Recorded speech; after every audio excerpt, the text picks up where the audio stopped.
নমস্কাৰ সকলোকে মোৰ আন এটি ভিডিঅ'লৈ আপোনালোক সকলোকে স্বাগতম জনাইছো। আজিৰ এই ভিডিঅ'টো বনাইছো কাৰণ আপোনালোকৰ ভিতৰত মোক বহুতে কৈ আছিল যে দাঁত সাফা কেনেকৈ কৰা হয়, দাঁত সাফা কৰিলে পেইন হয় নেকি, বিষ হয় নেকি। গতিকে মই ভাবিলো যে আপোনালোকক আজি মই স্টেপ বাই স্টেপ দাঁত সাফা কৰাৰ প্ৰচিডিউৰটো কৰি দেখাম যাতে আপোনালোকেও বুজিবলৈ সুবিধা হয়। শুনাতকৈ দেখিলে আপোনালোকে বেছি ভাল ধৰণে বুজি পাব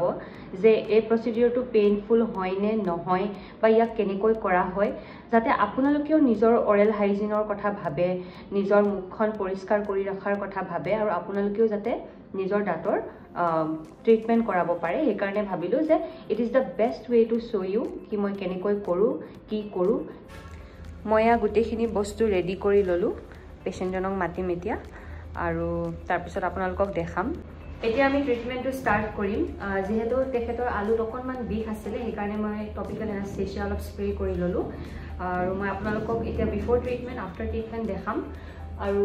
প্ৰথমতে ফ্ৰণ্টৰ দাঁতখিনিৰ পৰা ষ্টাৰ্ট কৰিম আৰু আপোনালোকক সুধি থাকিব ডক্টৰে যে আপোনালোকক পেইন হৈছে নেকি বা কিবা অসুবিধা হৈছে নেকি।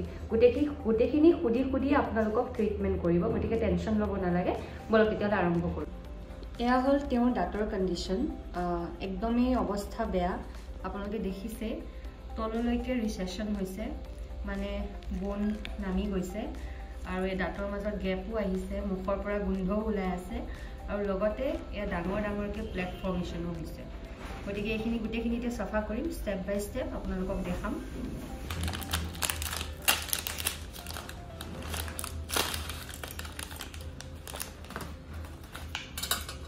মই এতিয়া আপোনালোকক কেমেৰাত দেখাম। এটা ইণ্টাৰঅৰেল কেমেৰাও আছে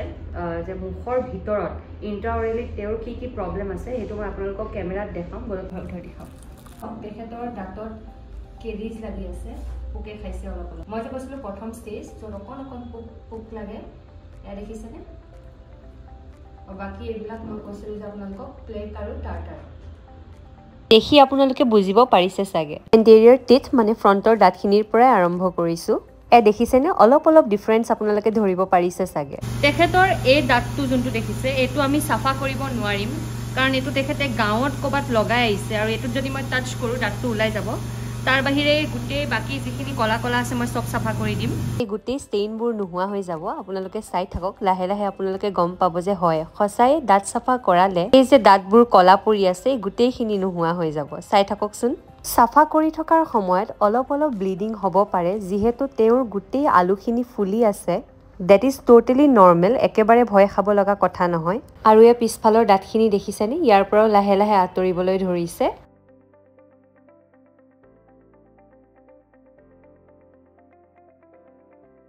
চাওক তেওঁৰ তলৰ গোটেই দাঁত পাৰি চাফা হৈ গ'ল। খালি এই দাঁতটো যে হয় এইটো অৰিজিনেল দাঁত নহয়, এইটো কেপ লগাইছিলে তেখেতে গাঁৱতে, কিন্তু ইমানেই বেয়াকৈ কেপ লগাইছে যে এইটো টাচ কৰিলে আঁতৰি যাব। গতিকে মই এই দাঁতটো টাচ কৰা নাই, এই দাঁতটো ক্লিনো কৰা নাই, কাৰণ মই কৈছোঁ তেখেতক যে নেক্সট ট্ৰিটমেণ্টত আমি এইটো কেপটো আঁতৰাই আমি প্ৰপাৰলি এই দাঁতটোৰ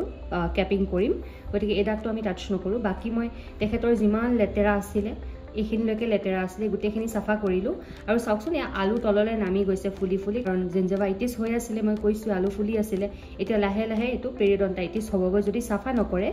এই দাঁতবিলাক লৰিব আৰু সৰি যাব। আৰু ভিতৰৰ পৰাও মই আপোনালোকক দেখুৱাই দিওঁ। এয়া চাওক, মই ভিতৰৰ ফালৰ পৰাও তেখেতক চাফা কৰি দিলোঁ। আপোনালোকক ভিতৰৰ ফালৰ পৰা মই দেখুৱাইছিলোঁ প্ৰথমতেই গোটেই য়েল্ল' কালাৰ হৈ আছিলে।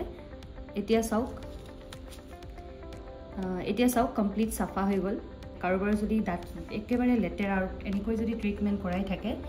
তেতিয়া এনেকৈ ধুনীয়াকৈ দাঁত চাফা হৈ যাব আৰু প্ৰব্লেমবিলাকৰ পৰা বাচিব। গতিকে আপোনালোকেও কৰাব। তেওঁৰ ক্লিনিং হৈ গ'ল। এতিয়া আমি নেক্সট কৰিম পলিচিং। গতিকে মই আপোনালোকক এতিয়া পলিচিং কৰি দেখাম। পলিচিঙৰ পিছত কি হয়, দাঁতৰ যোনখন ছাৰ্ফেচ মানে ফ্ৰণ্টৰ দাঁতৰ ছাৰ্ফেচখন একেবাৰে স্মুথ হৈ যায়, মানে একদম খুব ধুনীয়া হৈ যায় আৰু তাত কোনো ধৰণৰ ফুড পাৰ্টিকল খোৱা বোৱা বস্তু লাগি নধৰে। কাৰণ খোৱা বোৱা বস্তু লাগি ধৰিলেহে আমাৰ প্লেক টাৰ্টাৰ ফৰ্মেশ্যন হয় আৰু দাঁত বেয়া হৈ যায়। গতিকে মই ধুনীয়াকৈ পলিচিং কৰি দেখাম আপোনালোকক। বলক দেখাওঁ তেতিয়াহ'লে।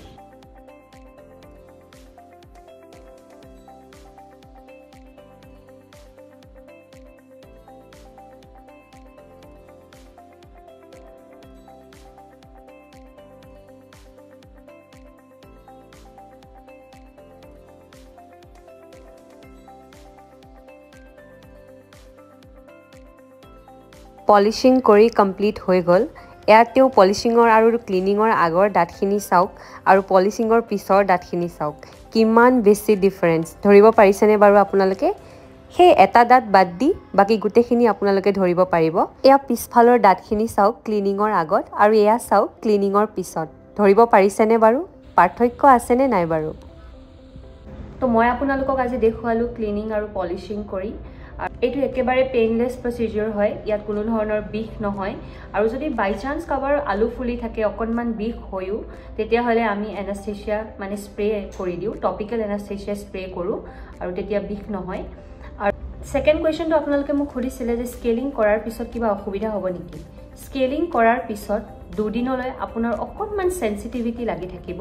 আপোনালোকে দেখিছে যে পুৰা প্লেক আৰু টাৰ্টাৰৰ এটা লেয়াৰ বনি আছিল গতিকে সেই লেয়াৰটো মই অতৰাইছো গতিকে আপোনাৰ এতিয়া দাঁতটো অকণমান এক্সপ'জ হৈ থাকে গতিকে অকণমান সেনসিটিভিটি ফিল হয় আৰু আপোনালোকে যে দেখিছে সেই টুকুৰাবিলাক যে আঁতৰি আহিছিলে সেই টুকুৰাবিলাক কিন্তু দাঁত নহয় সেই টুকুৰাবিলাককে আমি কওঁ প্লেক বা টাৰ্টাৰ সেইবিলাকক আপোনালোকে দাঁত বুলি ভুল নুবুজিব আপুনি দাঁত কাটা যোৱা নাই আপোনাৰ যোনটো লেতেৰা জমা হৈ পেলাই শিলৰ নিচিনা টান হৈ গৈছিল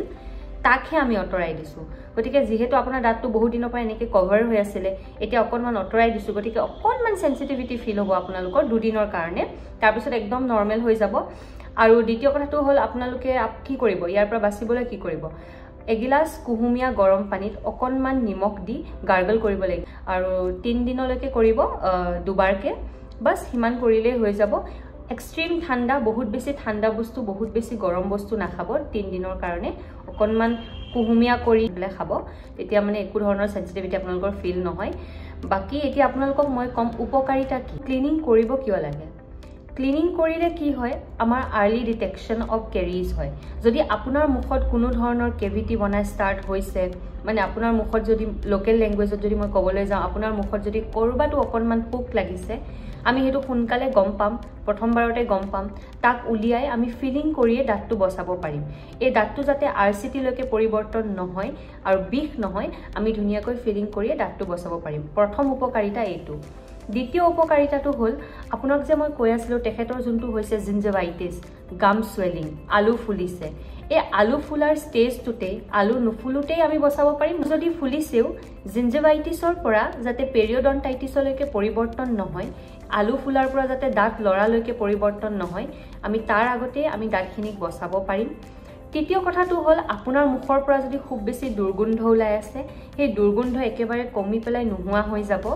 তাৰ উপৰিও আপোনাৰ দাঁতৰ পৰা যদি এতিয়া ব্লিডিং হৈ আছিল গাম ব্লিডিং হৈ আছিল আলুৰ পৰা যদি ব্লিড হৈ আছিল সেই ব্লিডিংও কন্ট্ৰোল হৈ যাব আপোনাৰ যদি পকেট ফৰ্মেশন হৈছিল মানে জিঞ্জাইভা আৰু দাঁতৰ মাজত আলু আৰু দাঁতৰ মাজত যদি গ্যাপ ফৰ্মেশন হৈছিল সেই গ্যাপটো লাহে লাহে ফিল হৈ যাব কাৰণ চাওক খানা ফসুতে ফসুতে ফসুতে ফসুতে এই দাঁতটোৰ পৰা আপোনাৰ এই আলুখন লাহে লাহে লাহে লাহে আতৰিব ধৰিছিল কাৰণ তাত খানা ফসি আছিল এটোকে কওঁ আমি পকেট ফৰ্মেশন হোৱা বুলি গতিকে আমি যেতিয়া গোটেই বস্তুখিনি উলিয়াই দিম দাঁতটো সাফা কৰি দিম এই জিঞ্জাইভা আলুখন যোনখন আতৰি গৈছিল এই আলুখন লাহে লাহে লাহে লাহে লাহে লাহে দাঁতটোত লগ লাগিবলৈ ধৰিব আৰু গতিকে তাৰ ফলত কি হ'ব আপোনাৰ পকেট ফৰ্মেশন নহব আপোনাৰ জিঞ্জিভাইটিছ নহব আৰু জিঞ্জিভাইটিছৰ পৰা আগৰ যোনটো ষ্টেপ পেৰিয়ডন্টাইটিছ মানে দাঁত লৰি পেলাই সৰি যোৱা কম বয়সতে হেতু নহব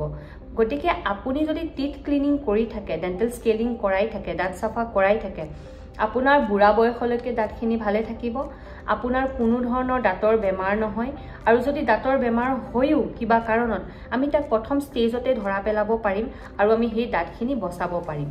আপুনি কোনো ধৰণৰ পেইনফুল স্থিতিত কেতিয়াও আহিব লগা নহয় গতিকে dental scaling is very very important for everybody সকলোৱে কৰাব লাগে ডেন্টাল স্কেলিং কিমান দিনৰ মূৰে মূৰে কৰাব লাগে এবছৰত দুবাৰ কৰাব লাগে মানে 6 মাহৰ মূৰে মূৰে কৰাব লাগে তেতিয়া আপোনাৰ দাঁতখিনি ধুনীয়া হৈ থাকে আৰু যাৰ দাঁতৰ কণ্ডিশ্যন একদমেই বেয়া যাৰ দাঁতৰ কণ্ডিশ্যন আজিৰ যোনজন পেশেন্ট আহিছিল যদি তেওঁৰ নিচিনা হয় যদি জিঞ্জিভাইটিছ হৈছে যদি পেৰিয়ডন্টাইটিছ হৈছে যাৰ দাঁতৰ কণ্ডিশ্যন একেবাৰে বেয়া তেওঁ 3 বা 4 মাহৰ মূৰত কৰালে সেই দাঁতখিনিক বচাব পৰা যাব নহলে পিছলৈ বোন ৰিসেশন হ'ব দাঁতটো ওলাই যাবগৈ গতিকে আপোনালোকেও নিজৰ ডেন্টাল চেকআপ কৰাব অৰেল হাইজিন মেইনটেইন কৰিব দাঁতখিনি ক্লিন ৰাখিব ডেন্টিষ্টক ভিজিট কৰক নিজৰ প্ৰবলেমখিনি কওক কাৰণ